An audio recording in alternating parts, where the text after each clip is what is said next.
क्योंकि attention building के लिए, इंटरेक्शन के लिए हमें कुछ तो करवाना ही है। तो वो थेरेपी सेंटर्स में भी जो थेरेपी प्रोटोकॉल्स बनते हैं उसमें भी इस तरीके की कुछ एक्टिविटीज करा दी जाती है। बहुत सारे क्वेश्चंस एकेडमिक, राइटिंग, लर्निंग के ऊपर है, रीडिंग के ऊपर, according to age band of 5 to 6 years।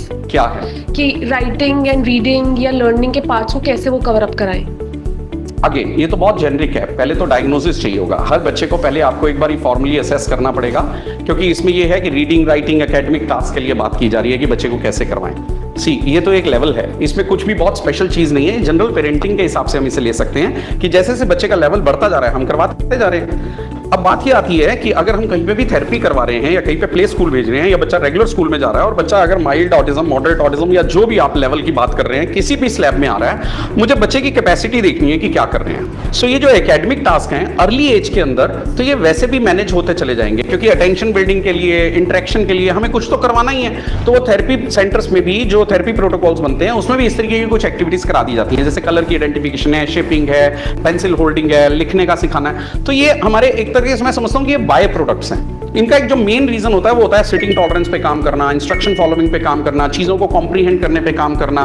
मुझे ये लगता है कि ये गोल्स हम लोग पहले अर्ली इंटरवेंशन में स्टार्ट करते हैं, लेकिन इनको करने के लिए हम एज अ टूल ये कुछ एकेडमिक टास्क ले लेते हैं, जिससे कि हमारे एक पंथ दो काज हो जाते हैं। लेकिन जब बहुत specific reading, writing, academic task की आप बात करेंगे तो ये यहाँ पर बहुत जेनरिक आंसर देना इसके लिए मुश्किल है, क्योंकि हर बच्चा बिल्कुल अलग स्पेक्ट्रम पर है, उसके क्या गोल्स हैं। There should be a hierarchy.